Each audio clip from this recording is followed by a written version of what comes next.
Hello and welcome to my very first lesson on bass, and I hope you enjoy very much. Now I have a strange setup here. I use my Zoom G2 1NU effects pedal for the bass, but the sound is very good. I love the sound of this pedal. What's nice about it is I can connect my guitar to it, and I can play guitar, electric guitar, acoustic guitar, distortion, doesn't matter what. And then also I can connect my bass, and I can record my bass via this pedal. But anyway, that's now something else. Let's talk about bass. Now, when you see bass, you see this is 4 strings now. Now, you know, a usual guitar, I think most people know what a usual or normal guitar, or call it an acoustic guitar, has 6 strings. And of course you get a 12-string guitar and so on. But with bass it's the same. You got a 4-string bass, but you also get a 5-string bass, and you also have your 6-string basses. And I've heard about a 7-string. I never saw one with my own eyes, but I've heard this, or 8-string or something like that. But as far as I know, you got a 4-string, a 5-string, and a 6-string, and I know something more. But the 4-string, which I have here, is it begins with your, when you start from bottom to top, or top to bottom, I should say, begins with your E string, which is your lowest note. Then you have your D string, A string, sorry, pardon, your A string, then your D string, and then your G string. Now if you know a guitar, then you notice that it's exactly the same strings which is used for guitar's bass strings, namely E, A, D, G. So what is important when you look at bass is there's two things that is quite important when you play bass. As you can see, my left hand here, I have it with my middle finger on this fret here. It's the third fret, which is the C string of the C note of the A string. And then of course this finger, my pinky, is going to, what I'm going to do is I'm going to do this, or I'm going to do this when I move my finger. But the important thing now to notice is you cannot play, because let's give you a little bit of a background. I'm not a genius with bass. Okay, I taught myself bass actually, but that's the one instrument which you can taught yourself, because if you have rhythm, you have passion for the bass, and you have the right techniques, you can play bass. Promise you can play bass. There's no need for be a genius, read notes. Okay, it will help you. Of course, it will help you. But if you have a passion for bass, you have rhythm, and you have the right techniques, you can play bass. Definitely, that's the 3 things which is quite important. Anything above that is extremely important, or too important. But this is the basic things you need to play bass.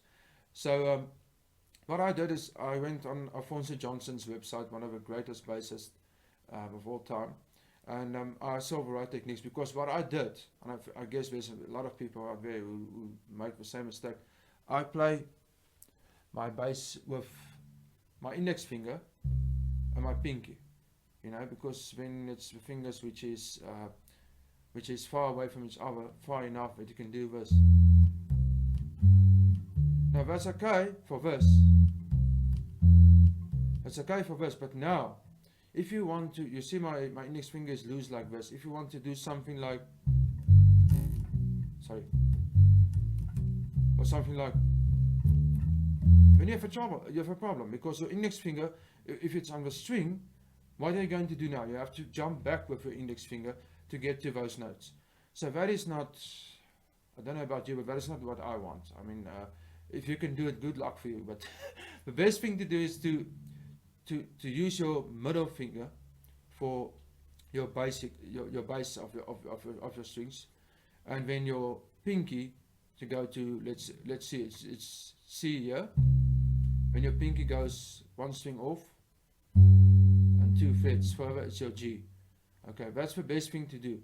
And your ring finger will be used for notes in between, for the fret between your middle finger and your pinky. And your index finger will be used for the frets just behind your middle finger. So what you're going to do, let's take it slowly now. this is one of the most common things that I do when I do variation on bass is, okay, now you play this note with your you C, G, you just go up for G, and then you goes one right here for A. No, let's see. Yeah, it's C, G, A, and then you go one back for F, and then you can play. You see, that's why it's very, very important to use your middle finger and your index finger as your main fingers, and your index finger must just hang loose like this, so you can use him anytime you want. And when your ring finger, what he gonna do is he gonna do something like this. So if you want to, okay, you're not often gonna do that, but your ring finger, he's the one who does the lesser jobs, but he can be used, of course. The thing to remember is all 5 fingers must be used when you play bass, because that is extremely important. Now let's go to a basic scale, yeah. Something more excited than talking. A basic C scale, which I also, by the way, learned at Alphonse's website. Now, there's one note I'm not quite sure about, but anyway, this is going to help you. Definitely, this is going to help you. If you have a better ear than me, you definitely know where I was out. But you go to your C scale, and what you do is you play with your middle finger. You start at the 1, 2, 3, 4th fret. Now, that's one thing about me. My friend who is totally blind, he'll take his bass and he'll just stop playing. I can't. I need to count my frets. That's why I will never play bass in a band. No, I play in my recordings. I mean, in my recordings, I have time. I can count the frets and I can just, play once and it will be done, or maybe twice, maybe third, maybe more times. But most of the time, I play only once and my bass is done. So, but I can really not. I don't think I can play in a band. It's very, very difficult to play. As a drummer, I'm a drummer. Because of it, as a drummer, you don't have notes, so that's an advantage. And strange guitarists will say to you, "I'm glad we're not a drummer because we have to keep a rhythm all the time." But I'm glad I'm a drummer because I don't have to worry about notes. So yeah, and I'm no guitarist, definitely not. I can play a little bit, but not very good. But bass I'm good at. I think bass is my second best instrument. But anyway, let's go to our sets. More exciting than talking now. I'm still talking. Okay, let's see. C, D, E, F, G, B, that's A, B, C. When it goes back, C, B, let's see, C, B, A, G, F, E, D, C. So that's all. If you can play this scale, I promise you can do a lot of things. I mean, you can change even the key of a scale and play it in something different. And of course, your I think it's your 8th fret is also C, so you can play there. There's 2 positions. I think there's 3 positions actually where you can play the C scale. But anyway, this is the most basic one. So if you play it now without saying anything in between, it will sound like this. Sorry.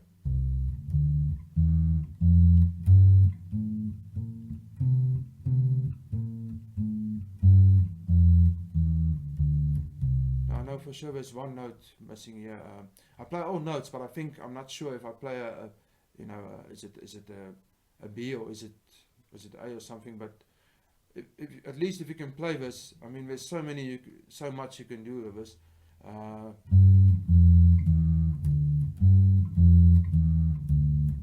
Jazz.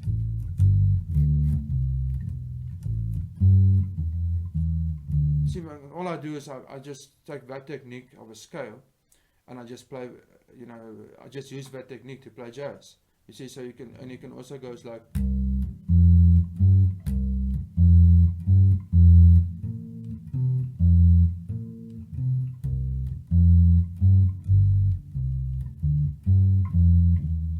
That's all I do is I just take that technique and I play according to that technique. So yeah, if you can play that scale, then you have a lot of things to do. I just want to, I've actually shown you what you can do with this. But let's go to a basic beat, okay? Let's go to a very, very basic beat. I think this is a little bit more advanced, which I've played just right now. Let's go to a little bit more basic one. Something you use in country, or if you're in South Africa, Boere music is very often they use this beat. But what I like to do is, okay, let's play the original one first. The original one will sound something like this. Now, in bass, you also count like in drums, because I mean, there's still bars, there's still phrases, there's still things you need to consider. So let's count a little bit. Let's take a 8 beat, or 8 count, 8 notes. 1 and 2 and 3 and 4 and 1 and 2 and 3 and 4 and 1. You see, so you play 2, let's say 1 and 2 and 3 and 4, 2 bars, 1 and 2 and 3 and 4 and 1. 2 bars when you start, and when you do this variation, which I did a little bit earlier. Do do do do. Okay, and then you go another 2 bars. 1 and 2 and 3 and 4. Oh, it's 1 bar. 1 and 2 and 3 and 4 and 1 and 2 and 3 and 4 and 1 and 2 and 3 and 4 and 1 and 2 and 3 and 4. The best advice I can give you is listen to music, and try to pick up the bass. Try to pick up where the guy's gonna change his rhythm, or where he's gonna do a variation. Try to pick it up, because if you can pick it up, it's second nature for you. I mean, to me, it's second nature. I mean, I struggle actually to teach somebody how to do it, because I just do it, you know. So yeah, as you see, I thought it's 2 bars and it's only 1 bar. So yeah, if a second. Okay, so it's 1 and 2 and 3 and 4 and 1 and 2 and 3 and 4 and 1 and 2 and 3 and 4 and 1 and 2 and 3 and 4 and 1 and 2 and 3 and 4 and 1 and 2 and 3 and 4 and 1. So it's very, very nice. But what I like to do, there's a guy, Michiel Visser, it's my favorite Boere music bassist. What he like to do is he will do this. Instead of playing low notes, he will play high notes. So he will go like this: 1 and 2 and 3 and 4, 1 and 2 and 3 and 4 and 1 and 2 and 3 and 4 and 1 and 2 and 3 and 4 and 1 and 2 and 3 and 4 and 1 and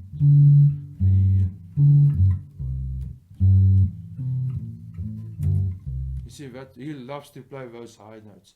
Now, if you play, this is now C, which I was standing still by, but if you play, let's say, if you play, let's see, 1, 2, 3, 4, 5, 6, 7, this is E. He loves to play this. And it sounds very nice if you play those high notes, especially this. So it sounds very nice, but anyway, that is just, but yeah, if you just apply those basic techniques and you do the scale, I mean, you can do a lot. I mean, I just a little bit earlier played jazz, and I mean, I'm no jazz musician, but the fact that I know that technique and that C scale has brought me to where I am in bass. I mean, I play bass since 2004. But I started really, I mean, I got my bass in 2004, but I really started playing actually bass like I'm playing now, or not exactly like I'm playing now, but my roadmap to become a great bassist began in 2006 when I got those lessons from Alfonso Johnson. So if you really want to know a little bit more, and if you want a man who can teach bass, you're welcome to search at Google for Alfonso Johnson. That will definitely help you. And by the way, those lessons are free, so you don't need to pay and such silly things. I just want to mention before I close, one thing Alfonso also mentioned. I just want to mention it, and that's unfortunately a little bit of talking, but it's important. I mean, bass is not like guitar. Guitar is it hurts your fingers. You know, you hurt your fingertips.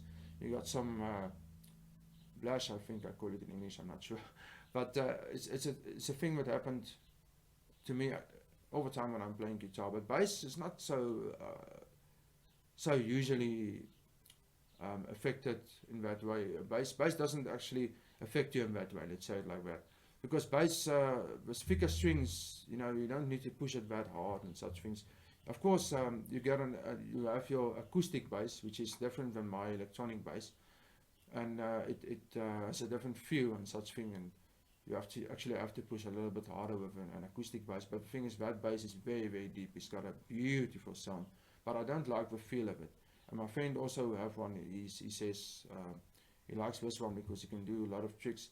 But the point what I want to get to is bass is not like guitar, which actually hurt your fingers a lot. But sometimes your arm gets sore, or sometimes you will get to a point where you got hurt or something. Now, if you got hurt, if you feel, wow, now something is wrong, stop playing. I mean, this is not a course to see how strong you are, or if you can be, you know, a giant, or if you can be a real man or whatever. This is a course which you do on your own, at your own time. So if you ever get, you know, tired or something, and most likely if you got a heavy bass, your back will start to get sore. My bass is not so heavy, but you got very, very heavy basses. You got very, very heavy basses, especially with mahogany wood bodies. Mahogany is one of the heaviest woods you get. So yeah, if you got sore or hurt or something, stop playing. But anyway, I hope you enjoyed this. I just want to let's see what you know. I want to close with reggae. I'm so sorry I didn't play reggae. So let's close with a little bit of a reggae beat, like you do bass reggae beat. 1, 2, 3, 4, 5. This is at your D. I love this beat.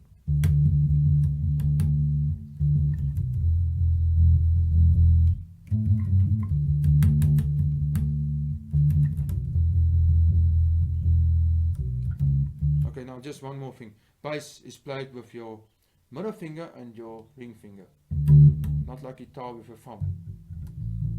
Sting, I heard Sting play with his thumb. With his thumb, sorry, I said the Afrikaans. Sting played with his thumb bass. I don't know how, but somehow he managed to do it. But no, that's not gonna work for me. But what I want to mention about those fingers, what I played now, I'm glad I played it, because actually I would have forgot about it. You can do this, but it's very difficult. You know, it's to use one finger is always difficult. I mean, with drums also, if you use one stick, it's difficult, more difficult when you use two sticks. So try to use both fingers when you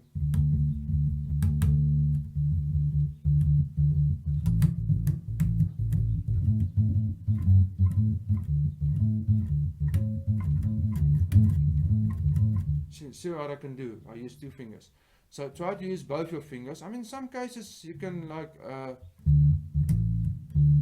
you can use one finger, because otherwise, what I do is I play my bottom string. Like my bottom string now in this case is A, my top string is E. So I like to play my bottom string with my ring finger and my upper string with my index. So yes, so try to play with both fingers. But if you see there's an area you can use one finger, it's better, then do it. I mean, it's up to you. But anyway, I hope you enjoyed it, and I really enjoyed it very much. I don't know how many lessons I do on this, but yeah, I hope you enjoy it, and see you next time.